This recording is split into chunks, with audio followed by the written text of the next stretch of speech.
नमस्कार। मैं अरुण के शर्मा, एनालिस्ट वन थॉट। आज बात करेंगे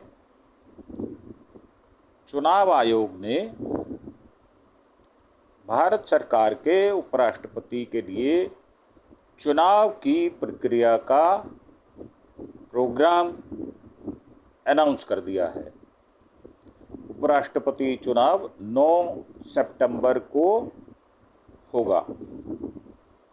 नामांकन 21 अगस्त तक भरे जाएंगे और जगदीप धनखड़ साहब जो हैं उन्होंने 21 जुलाई को इस्तीफा दे दिया था और नोटिफिकेशन जो है वो 7 अगस्त को जारी किया जाएगा। तो आज 1 अगस्त है, यानी 7 दिन बाद। नामांकन 21 तारीख को होगा।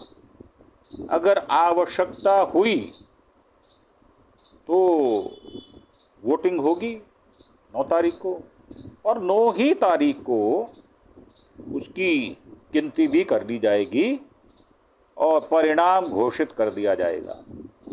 उपराष्ट्रपति चुनाव 9 सितंबर को होगा। 21 अगस्त तक उपराष्ट्रपति पद के लिए नामांकन भरे जाएंगे। जगदीप धनखड़ ने 21 जुलाई की रात अचानक उपराष्ट्रपति के पद से इस्तीफा दिया था। अब राष्ट्रपति द्रौपदी मुर्मू ने 22 जुलाई को धनखड़ का इस्तीफा मंजूर कर लिया था। 74 साल के धनखड़ का कार्यकाल 10 अगस्त 2027 तक था। उपराष्ट्रपति धनखड़ 21 जुलाई को राज्यसभा की कार्रवाई में शामिल हुए थे। इसके बाद शाम को स्वास्थ्य खराब का हवाला देकर उन्होंने इस्तीफा दे दिया था। 6 स्टेप्स में चुने जाते हैं उपराष्ट्रपति। निर्वाचक मंडल का गठन करना उपराष्ट्रपति का चुनाव निर्णायक निर्वाचक मंडल करता है, जिसमें लोकसभा राज्यसभा के सभी निर्वाचित और नामित सदस्य शामिल होकर अपना अपना वोट अपनी पसंदगी के व्यक्ति को देते हैं। अब दूसरा स्टेप है चुनाव की अधिसूचना जारी होना।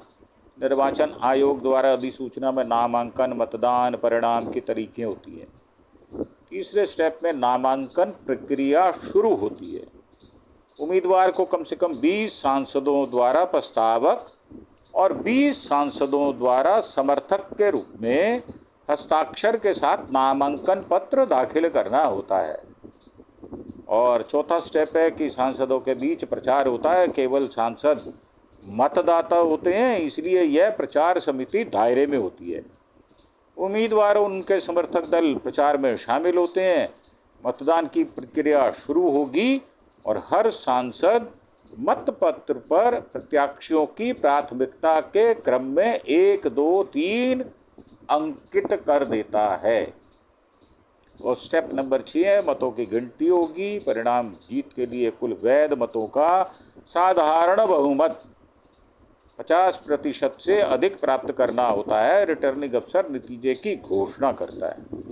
और उपराष्ट्रपति की जो काम है और जिम्मेदारियां हैं वो भारत में उपराष्ट्रपति देश का दूसरा सबसे बड़ा संवैधानिक पद है। इन्हें 5 साल के लिए चुना जाता है। कार्यकाल पूरा होने के बावजूद उपराष्ट्रपति को नए उपराष्ट्रपति चुने जाने तक पद पर बने रह सकते हैं। राष्ट्रपति के ना रहने पर या बीमारी या किसी और वजह से काम ना कर पाने पर उपराष्ट्रपति ये जिम्मेदारी संभालते हैं। संविधान के मुताबिक राष्ट्रपति के निधन, पद छोड़ने या किसी और वजह से राष्ट्रपति पद खाली होने से लेकर चुनाव होने तक राष्ट्रपति के तौर पर काम करते हैं। इस दौरान उपराष्ट्रपति को राष्ट्रपति की सभी शक्तियां और अधिकार हासिल होते हैं। उपराष्ट्रपति को राज्यसभा में बहुमत के जरिए पारित प्रस्ताव के जरिए पद से हटाया जा सकता है। इसमें लोकसभा की सहमति की आवश्यकता जरूरी होती है। संसद में एनडीए के पास बहुमत है। लोकसभा में 542 सदस्यों में से एनडीए के पास 293 इंडिया गठबंधन के पास 234 सदस्य हैं, यानी करीब करीब 60 सदस्यों का फर्क है। राज्यसभा में 240 सदस्यों की प्रभावी संख्या में एनडीए को करीब 130 और इंडिया गठबंधन की जो लॉबी है उसको 79 सांसदों का समर्थन प्राप्त है। कुल मिलाकर एनडीए के पास 423 और इंडिया ब्लॉक के पास 313 सांसदों का समर्थन प्राप्त है। शेष सदस्य किसी भी खेमे में जुड़े नहीं है। उपराष्ट्रपति चुनाव में इंडिया ब्लॉक ज्वाइंट कैंडिडेट उतार सकता है। धनखड़ के इस्तीफे के बाद चुनाव आयोग ने उपराष्ट्रपति पद के लिए जरूरी चुनाव की प्रक्रिया शुरुआत कर दी है। भारतीय जनता पार्टी की तरफ से इस पद के लिए कर्नाटका के राज्यपाल थावरचंद गहलोत और सिक्किम के राज्यपाल ओम माथुर के नाम पर विचार चल रहा है। और वहीं इंडिया गठबंधन एक संयुक्त उम्मीदवार उतारने की तैयारी में है। न्यूज़ एजेंसी पीटीआई सूत्रों के मुताबिक भले ही एनडीए के पास बहुमत है और फिर भी विपक्ष मानता है मुकाबला पूरी तरह से एक तरफा नहीं है, उसे चुनाव से पीछे नहीं हटना चाहिए। आयोग ने इस पद के लिए निर्वाचक मंडल, रिटर्निंग अफसर और अन्य जरूरी चीज़ों को या बातों को अंतिम रूप देना शुरू कर दिया है।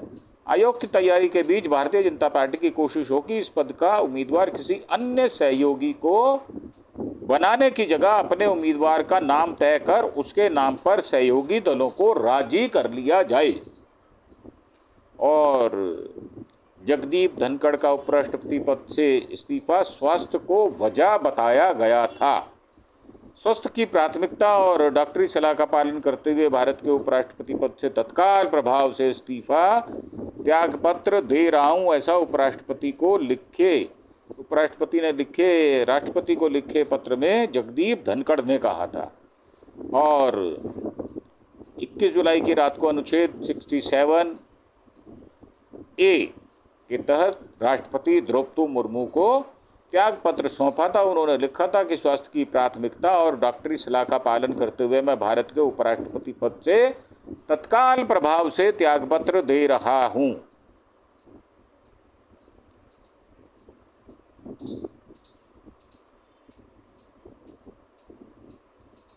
हालांकि 10 जुलाई को उन्होंने एक कार्यक्रम में कहा था कि ईश्वर की कृपा रही तो अगस्त 2027 में रिटायर हो जाऊंगा। अब धनखड़ ने अनुच्छेद 67A के तहत राष्ट्रपति द्रौपदी मुर्मू को त्यागपत्र सौंप दिया था और तत्काल प्रभाव से लागू करने का आग्रह किया था। उन्होंने पत्र में राष्ट्रपति को उनके सहयोग सौहार्दपूर्ण संबंधों के लिए धन्यवाद दिया था। प्रधानमंत्री मंत्रिमंडल को भी सहयोग के लिए आभार व्यक्त किया था। और हालांकि राष्ट्रपति की मंजूरी के बाद ही उनका इस्तीफा प्रभावी होना था, तो वो हो चुका और अब उसकी प्रक्रिया चालू हो चुकी है। और जो उन्होंने लिखा था वो ये था, राष्ट्रपति जी को लिखा था कि मैं मेडिकल एडवाइस है मुझे, तो उस वजह से मैं आपको अपना त्यागपत्र सौंप रहा हूँ। और ये भी है कि ये इमीडिएट इफेक्ट के साथ इसको लागू कर दिया जाए और आर्टिकल 67A के अकॉर्डिंगली। और त्यागपत्र में धनखड़ ने लिखा था कि माननीय राष्ट्रपति जी, सेहत को प्राथमिकता देने और डॉक्टर की सलाह मानने के लिए मैं संविधान के अनुच्छेद 67A के अनुसार अपने पद से इस्तीफा देता हूं। भारत के राष्ट्रपति में गहरी कृतज्ञता प्रकट करता हूं। आपका समर्थन अडिग रहा, जिसके साथ मेरा कार्यकाल शांतिपूर्ण और बेहतर रहा। मैं माननीय प्रधानमंत्री मंत्रिपरिषद के प्रति भी गहरी कृतज्ञता व्यक्त करता हूं। प्रधानमंत्री का सहयोग और समर्थन अमूल्य रहा और मैंने अपने कार्यकाल के दौरान उनसे बहुत कुछ सीखा। माननीय सांसदों ने जो मुझे स्नेह, विश्वास और अपनापन मिला वह मेरी स्मृति में हमेशा रहेगा। मैं इस बात के लिए आभारी रहूँगा कि मुझे इस महान लोकतंत्र में उपराष्ट्रपति पद के रूप में जो अनुभव और ज्ञान मिला वह अत्यंत मूल्यवान रहा। यह मेरे लिए सौभाग्य और संतोष की बात रही कि मैंने भारत की अभूतपूर्व आर्थिक प्रगति और परिवर्तनकारी युग में उसके तेज विकास को देखा। उसमें भागीदारी की। हमारे राष्ट्र के इतिहास में इस महत्वपूर्ण दौर में सेवा करना मेरे लिए सच्चे सम्मान की बात रही। आज मैं जब इस सम्मानीय पद को छोड़ रहा हूँ, मेरे दिल में भारत की उपलब्धियां और शानदार भविष्य के लिए गर्व और अटूट विश्वास है। गहरी श्रद्धा, आभार के साथ, जगदीप धनखड़। और उनका जो जन्म है वो 18 मई 1951 का है, यानी वो 74 वर्ष पूरे करके 75वें वर्ष में चल रहे थे। जन्म जो है वो झुंझुनू राजस्थान का था। माता का नाम केसरी देवी, पिता का नाम गोकुल चंद था। शिक्षा राजस्थान यूनिवर्सिटी में बीएससी और एलएलबी किया था। पत्नी सुदेश धनखड़ और बेटी कामना।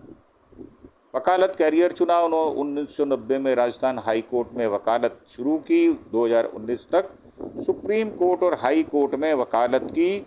Rajasthan high court bar association के अध्यक्ष रहे। राजनैतिक जीवन 89 में झुंझुनू से जनता दल के लोकसभा सदस्य चुने गए। 1991 में केंद्र की चंद्रशेखर सरकार में राज्य मंत्री रहे। 1991 में वो कांग्रेस से जुड़े, अजमेर से लोकसभा का चुनाव हार गए। 93-98 में राजस्थान के किशनगढ़ से विधायक रहे। 2003 में भारतीय जनता पार्टी में शामिल हो गए। विधानसभा चुनावों के लिए बीजेपी की प्रचार समिति के सदस्य थे।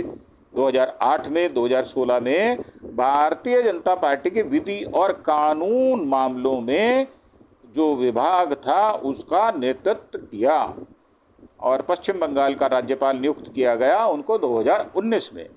और 11 अगस्त 2022 को भारत के 14वें उपराष्ट्रपति के रूप में उन्होंने शपथ ली। अब इस्तीफा देने वाले ये तीसरे उपराष्ट्रपति हैं, वैसे ये पहले हैं।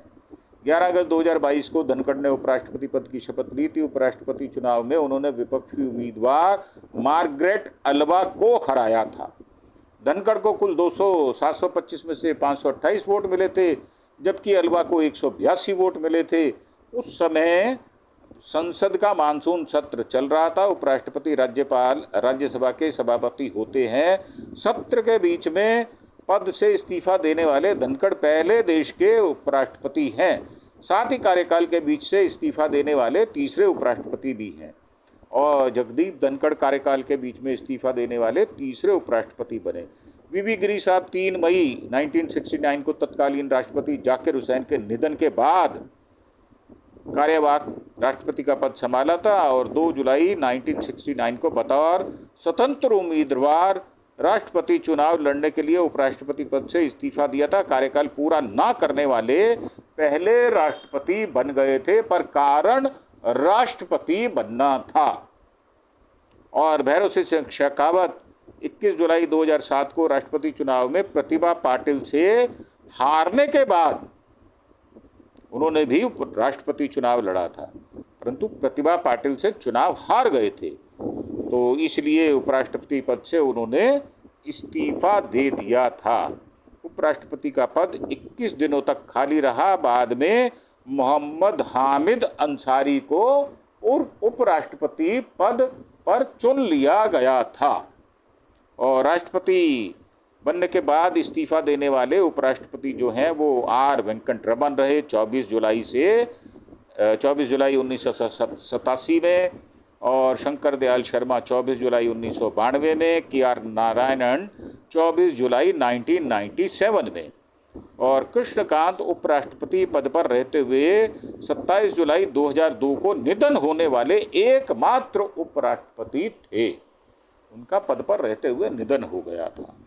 और जगदीप धनखड़ से कई विवाद भी जुड़े हुए हैं, और जो विवाद हैं वो काफ़ी प्रमुखता से उनका नाम भी लिया जाता है। न्यायपालिका बनाम संसद। दिसंबर 2022 में धनखड़ ने कहा था कि 2015 में सुप्रीम कोर्ट का NGAC national judicial appointments commission को रद्द करना भारतीय संसद की संप्रभुता लोकतंत्र पर सीधा आघात है, ऐसा उन्होंने बोला था। और विवाद हो गया। कई सीनियर वकीलों और विपक्षी दलों ने इसे न्यायपालिका की स्वतंत्रता पर दखल बताया था। कपिल सिब्बल ने धनखड़ के बयान को संवैधानिक मर्यादाओं का उल्लंघन कहा था। टीएमसी सरकार की आलोचना की 2019 से लेकर 22 तक। इस दौरान पश्चिम बंगाल के राज्यपाल रहते हुए धनखड़ ने कई बार टीएमसी सरकार की आलोचना की। 2020 में उन्होंने कहा पश्चिम बंगाल में संविधान का शासन नहीं है, जबकि वो खुद कुशासन के शिकार थे और बल्कि अराजकता और गुंडागर्दी का बोलबाला है। तो सबसे बड़ा गुंडा धनखड़ खुद ही था, खुल्लम खुल्ला बोल रहा हूँ आपको, क्यों पद पर नहीं है वो, तो खुद ही बहुत बड़ा गुंडा था और इसी वजह से उनकी गुंडागर्दी जो है वो चल नहीं पाई और बीच रास्ते में उनको इस्तीफा देना पड़ा। और विवाद था, मुख्यमंत्री ममता बनर्जी और टीएमसी ने इसे राज्य का लोकतांत्रिक अपमान बताया था। राज्य सरकार ने कई बार उनके बयान और सरकार के कामकाज में उनके दखल को राज्य के अधिकार क्षेत्र में दखल बताया था और वो करते भी थे। और उन्होंने राज्यसभा का अध्यक्ष रहते हुए भी बहुत बार कई गलत काम किए थे, जिसकी वजह से उनको ये फल भोगना पड़ा। मुझे लगता है ऐसा आदमी सत्ता में रहना नहीं चाहिए। कभी किसी संवैधानिक पद पर रहे तो ऐसा आदमी हमेशा फेल होकर ही बाहर निकलता है, यानी धक्के खाकर धनखड़ बाहर निकला, ये बात पक्की है। और राज्यसभा में विपक्ष पर टिप्पणी, राज्यसभा की कार्रवाई के दौरान धनखड़ ने कई बार विपक्ष पर तीखी टिप्पणी की थी। एक बार उन्होंने कहा विपक्ष लोकतंत्र का मजाक बना रहा है, अगर अनुशासन नहीं होगा तो लोकतंत्र नहीं बचेगा। तो धनखड़ भाई अपने गिरेबान में झांक कर देखते, और जब झांक कर देखा तो आपको गिलानी हुई और आपने इस्तीफा दे दिया।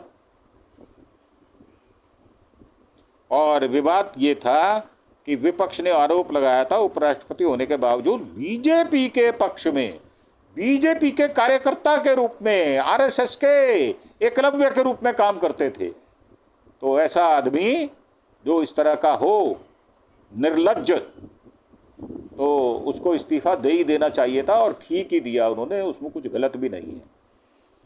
और विपक्षी नेताओं ने वॉकआउट किया था, उन्हें पक्षपाती कहा था। 2 बार उनके खिलाफ नो मोशन भी राज्यसभा में आया था, किन्हीं कारणों से वो नहीं चल पाया। तो ऐसा व्यक्ति इतिहास में पहली बार किसी उपराष्ट्रपति के खिलाफ नो मोशन जो है प्रस्ताव आया था। और किसानों की आलोचना की थी उन्होंने, जबकि खुद वो किसान थे और खुद वो जाट भी थे, और जाटों के नाम पर उन्होंने राजनीति उपराष्ट्रपति पद पर रहते हुए भी की थी। और 2023 में धनखड़ ने कहा था कि जो लोग किसान आंदोलन के नाम पर सड़कों पर बैठकर राष्ट्र को बदनाम कर रहे हैं, और मैं तो कह रहा हूं उपराष्ट्रपति पद पर बैठकर बदनाम कर रहे हैं, उनका क्या हुआ, वे असली किसान नहीं है।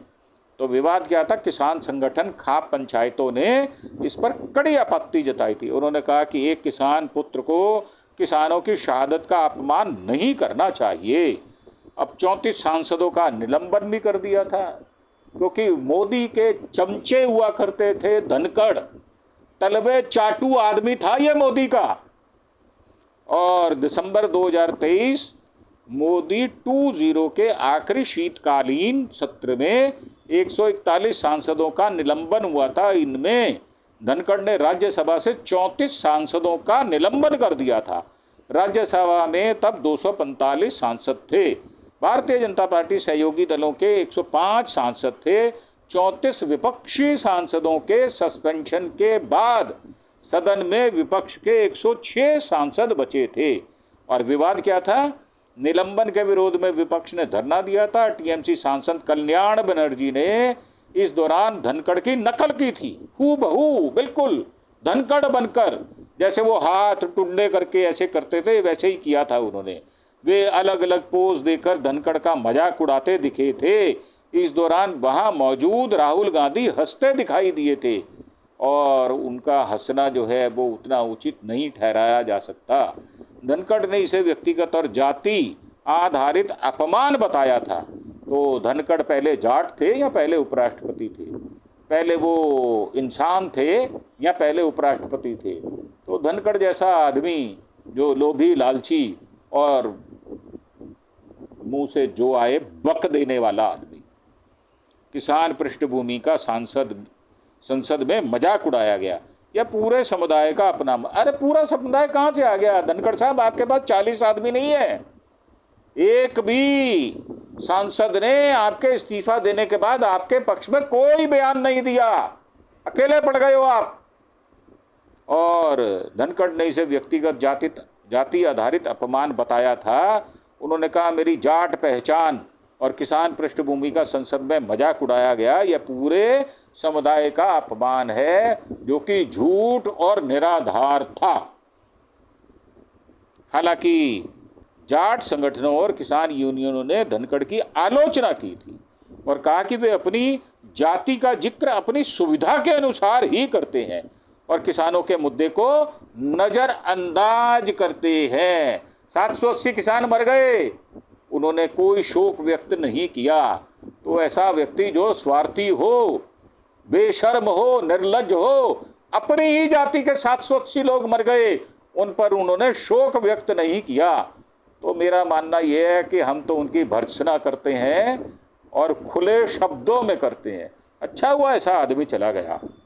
और अगले उपराष्ट्रपति के लिए बिहार से जेडीयू सांसद हरिवंश दौड़ में शामिल हैं। धनखड़ के इस्तीफे के बाद उनके उत्तराधिकारी की अटकलें भी शुरू हो गई हैं। ऐसे में बिहार से जेडीयू सांसद हरिवंश भी संभावित उम्मीदवारों में देखे जा रहे हैं। वे 2020 से राज्यसभा के उपसभापति पद पर आसीन है। हालांकि उनका कार्यकाल भी इसी महीने खत्म हो रहा है।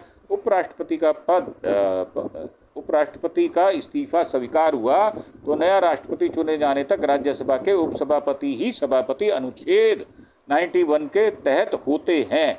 लेकिन उन्हें उपराष्ट्रपति का पदभार मिलेगा या नहीं मिलेगा, उनको पदभार नहीं मिलेगा क्योंकि संविधान में कार्यवाहक उपराष्ट्रपति का कोई प्रावधान है ही नहीं।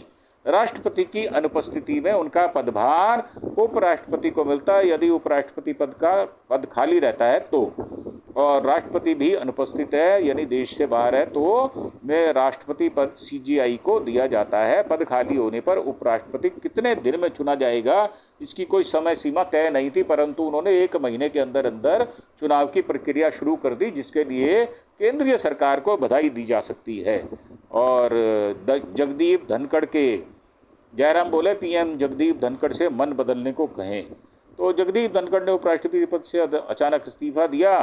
विपक्ष सवाल कर रहा था और कांग्रेस महासचिव भी जयराम रमेश ने एक्स पर कहा था कि अप्रत्याशित इस्तीफे में जो दिख रहा है उससे कहीं ज़्यादा पीएम मोदी धनखड़ को मन बदलने के लिए मनाएं। मोदी कहाँ मनाएंगे? मोदी खुद इस्तीफा देने वाले, तो कहाँ से मना लेंगे? मोदी को तो खुद बाहर करने की तैयारी कर रहे हैं। अपने जो आरएसएस के चीफ हैं उनको 75 साल के लिए अल्टीमेटम दे रखा है। 75 साल के बाद आपको शाल उड़ा दिया जाएगा और बाहर निकल लेना पतली गली से।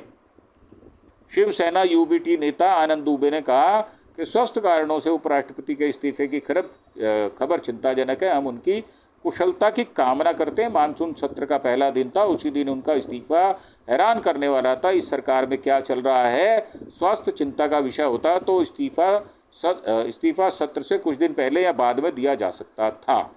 तो ये थी हमारी प्रस्तुति आपके लिए। कैसा लगता है आपको जब हम खुले रूप में कटु आलोचना कर देते हैं? तो उस संदर्भ में आप हमें क्या कहना चाहेंगे वो भी हमें नीचे कमेंट बॉक्स में आकर कहें। और 2-3 दिन बाद हमने ये की है क्योंकि आवश्यक पारिवारिक काम होने की वजह से मैं दिल्ली में नहीं था, दिल्ली से 1500 किलोमीटर दूर गया हुआ था। तो इस वजह से आपके सामने प्रस्तुत होकर एपिसोड नहीं दे पाए, जिसके लिए क्षमा प्रार्थी हैं। परंतु एक बार फिर से आपसे प्रार्थना कि आप हमारे चैनल अरुण के शर्मा एनालिस्ट वन थॉट को सब्सक्राइब अवश्य करें और ज़्यादा से ज़्यादा संख्या में करें। यही हम भावना और कामना प्रकट करते हैं। इन्हीं शब्दों के साथ आपसे विदा लेते हुए थैंक यू, धन्यवाद, जय हिंद, जय भारत।